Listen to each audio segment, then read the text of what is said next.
এখন আমরা ভোলা বরিশাল সেতু চাই। আগামীর বাংলাদেশের প্রধানমন্ত্রী আপনি আমাদের ভোলা বরিশাল সেতু করে দেবেন ইনশাআল্লাহ। যেখানে আসলে বরিশাল যেতে এখন 3 থেকে 4 ঘন্টা সময় লাগে, ভোলা যেতে লাগে 12 থেকে 16 ঘন্টা। আমাদের ভোলাবাসীর প্রাণের দাবি, মূল ভূখণ্ড থেকে এখানকার প্রায় 22 লক্ষ মানুষ বিচ্ছিন্ন, একটা সেতুর প্রয়োজন। সাধারণ মানুষের অনেক ভয়ানক ক্রাইসিস আছে। আমি এমনও জানি যে একজন হার্ট অ্যাটাক করেছে, তাকে প্রপারলি হসপিটাল আনতে পারেনি, স্পিড বোটে টাইম মতো উঠাতে পারেনি যে বরিশাল নিয়ে যাবে, সেই কারণে মানুষটি মারা গিয়েছে। আমরা গ্যাস উপহার দিয়ে ভোলাকে বাইরের দুনিয়ার সাথে মূল ভূখণ্ডের সাথে একটি সেতুর মাধ্যমে যোগাযোগ করা প্রয়োজন বলে আমরা মনে করি।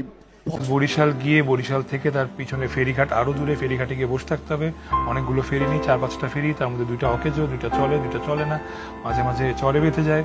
তো এর মধ্যে অনেক অ্যাম্বুলেন্স আমি দাঁড়িয়ে থাকতে দেখি। আমি চাই ভোলা থেকে গ্যাস সারা বাংলাদেশে যাক, তবে প্রথমে বরিশালে আসুক।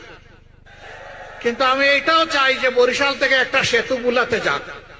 ভোলাকে মূল ভূখণ্ডের সাথে ব্রিজ দিয়ে সংযুক্ত করতে হবে ইনশাআল্লাহ। বরিশাল ভোলা ব্রিজ, এই কাজটি আমাদেরকে করতে হবে। ভোলাতে মেডিকেল কলেজ, সেটির কাজে আমাদেরকে হাত দিতে হবে। আমরা ভোলাবাসী একটা কথাই বলতে চাই, আমাদের নিজেদের স্বার্থে, ভোলা জেলার স্বার্থে, 30 লক্ষ মানুষের স্বার্থে যিনি কাজ করবেন, আমরা ভোলাবাসী আজীবন তাদের প্রতি কৃতজ্ঞ থাকবো।